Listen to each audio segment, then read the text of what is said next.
I threw you off then, didn't I? A little bit. Welcome, YouTube, to our weekly review segment. And Yes. what do we call that review segment each week? We call this review segment DTCR, which stands for Two's Company, Three's a Podcast, Does the Cinema. That's right, I am Mitchell along with Dylan. and we have some catchy theme music that we're going to play for you right now. Let's push the buttons. Yes. Coming at you fresh, coming from afar, it's 2C3 Pod DTCR. That's right, Yes. ladies and gentlemen, it is time for 2C3 Pod DTCR, as we explained, Does the Cinema. That's right. This is where we get to check out a fresh film that comes out in cinemas as of last week, I guess. That's right, as exactly. of these recordings. And we get to record our funny little video just to basically explain our thoughts Yes. of that film. And this week we had the pleasure, question mark, of seeing the latest smash hit film starring Mel motherfucking Gibson, Force of Nature. That's right, exactly. We decide what film we go to see each week from our podcast. Links are all down below. We'll talk about that at the end. Yeah. But yes, we got the experience of seeing Force of Nature starring Mel Gibson, of course, Emile Hirsch, and what is her name Kate again? Bosworth. Kate Bosworth, that's right. And David Zayas. Yes, David. Zayas. Yes, Dave. I know him best from Dexter as Okay. Detective Batista, but other than that, for grabs. But Yeah, anyway, so Force of Nature, basic premise of this film. Yeah. Now, we'll just tap into that quickly. So it's set in Puerto Rico. Yes. Yes, I thought it was Florida originally. It probably was filmed in Florida. I have no idea. I very much think that it easily could have, Yeah. but there was no explanation that it was filmed in Puerto Rico in the trailer at all. So No. the whole time I was just thinking it's a Florida movie about a hurricane kind of Yeah. thing. So, all right, more or less, there is a badass fucking hurricane coming, or hurricane. Do they call it a hurricane, or do they call it a cyclone? They make or mention is of it- hurricane Yeah. throughout, but either way, it's just really, really horrendous weather. Exactly. and And it's just pissing down, and everybody is wet the entire film from Yes. start to fucking finish, basically. Exactly, not just the women. So That's right.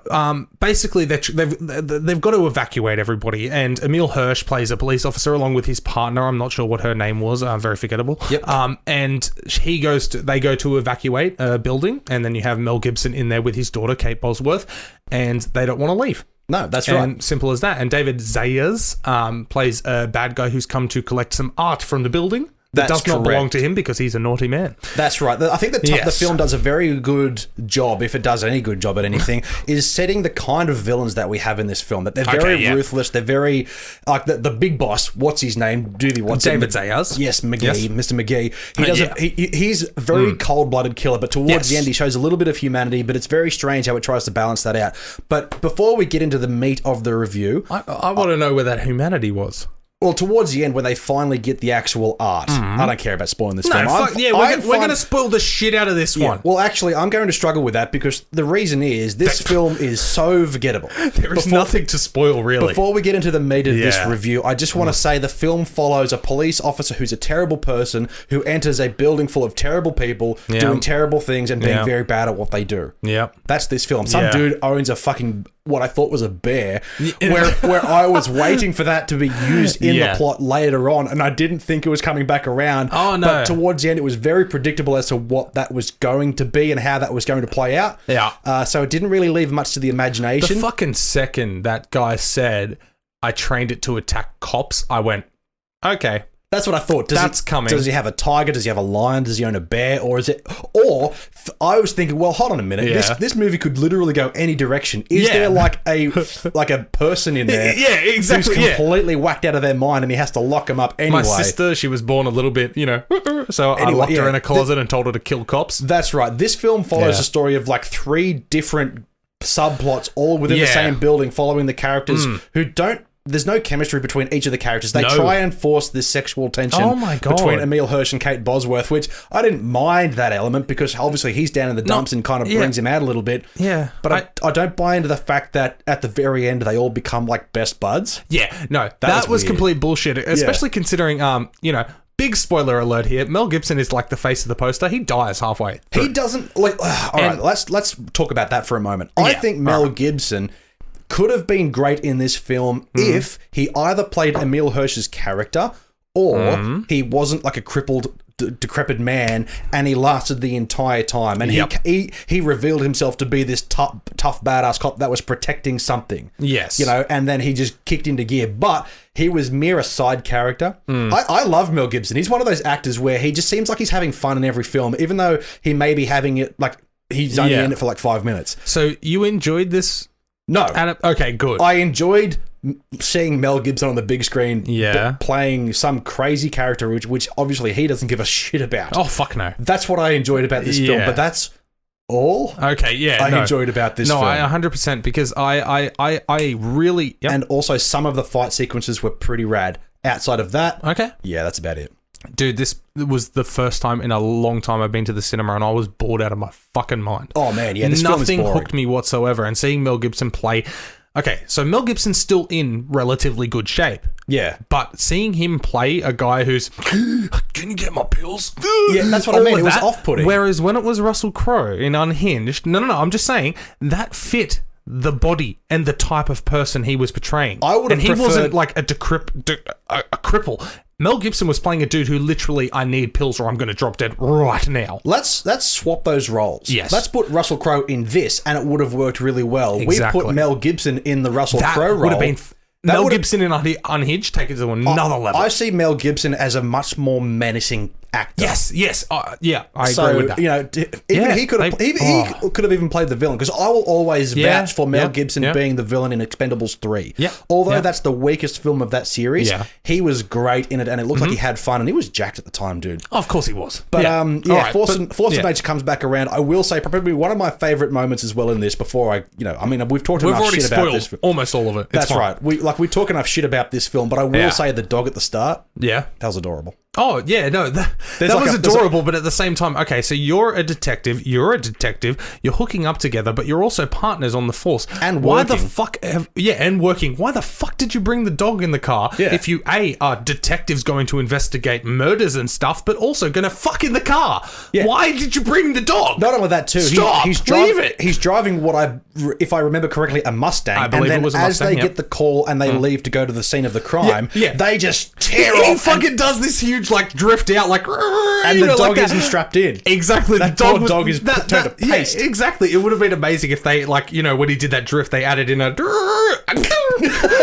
sound, as he drove away, and he's like, shit. Yeah. But yeah, no. So this was the next best thing Hollywood had to offer, which they could release on film to cinemas to try and bring people in. To cinemas in Australia, because this is available right now across the globe on Amazon Prime for $5 rental. Oh, wow. We could have... $5 rental. It's not even a premium $20 one. I'm sorry. Invisible Man came to theaters. Yeah. COVID happened. And then that was offered as a premium $20 rental. Then cinemas reopened and it came back into cinemas. Okay. Yeah. That shows you the value of a decent film. This one is available right now across the world for $5 in rental. And we just paid $10 to go and sit there and get bored and order t-shirts online because I got an email.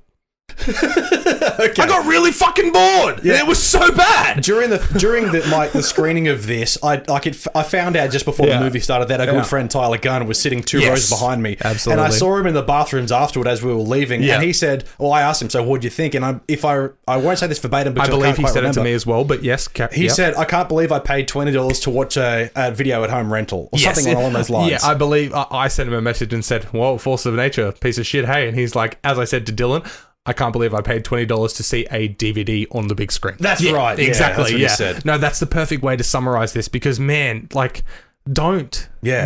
Unless you're like us, who just love the cinema and just want to go, because honestly, I still enjoyed my popcorn and my bottle of water. I'm boring. I went to a lovely 10:30 a.m. session, freshest popcorn ever. And I've got to give a shout out to the Event Cinemas Glendale staff member. I didn't get her name, but she said, exactly. As in, I wasn't trying to, but as she said, because we're so frequent there, and I ordered the same thing, the tub of popcorn and the large drink, not in its own combo. And she says, "Oh, that's right. I remember you ordered just that." And I always try and say it's only $3 more for another Coke. And I said, "No, I just get the hungry single man who's not that thirsty combo." And she's like, "That's a good name for it." And I was like, "Well, then call it that." But that's why people like you are going to see these movies at fucking 10:30 in the morning. That's right, because Another strange thing as well that I noticed during this viewing as well, it's not to do with the movie itself. No, that's fine. I'm not sure if Tyler told you this story, but we were sitting in the cinemas and there was a bunch of kids up the back. They must have been teenagers. Anyway, about 5 to 10 minutes in, a staff member walks in and escorts them all out, and they didn't return. And my assumption is, hey, they may have, because when you're seeing a movie at VMAX, which here in Australia at Glendale, or Event Cinemas, that means like the big luxury cinema, essentially. It's a slightly bigger screen. You've got nicer seats, that kind of thing, and a better audio, sound system. That sort of thing. Exactly. When there's only one of those, you can see a film and what time it starts and just rock up. You don't actually need to buy a ticket because you know when it's going to be on and which cinema it's in. Yeah.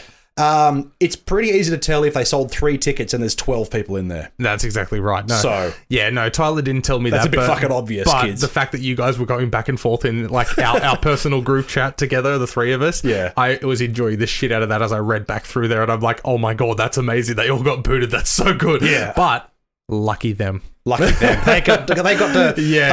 I mean, they obviously didn't get a refund. I would assume they wouldn't have got a refund. So I would like to say at least they didn't have to spend their money on it, but they did. Yeah. See you later. But they didn't have to watch this film. But maybe they're like us. They just wanted to see something, but pay for it. No, exactly. That's right. Support the cinema, especially during these ridiculously tough times. Yeah. If you're willing to go to the cinemas, please make sure you pay. Simple as that. That's right. But okay, more or less, the performances. The plot was. And also, I mean, like you said at the beginning of this review, them being buddy at the end, like. That just felt so fucking forced. Yeah, that's and right. Also, I'm sorry, Kate Bosworth and Emile Hirsch, at the end, they're all in the hospital and they're talking about like, can you fix my stitches up, blah, blah, blah, basically saying, can we go out on a date kind of thing. Yeah. And it's very uncomfortable and awkward, but she's all giddy and smiley and I don't think they ended up kissing, did they? But that was like he got a kiss on the cheek. Yeah, because he was on duty kind of thing, because now he's a reformed cop who wants to do good.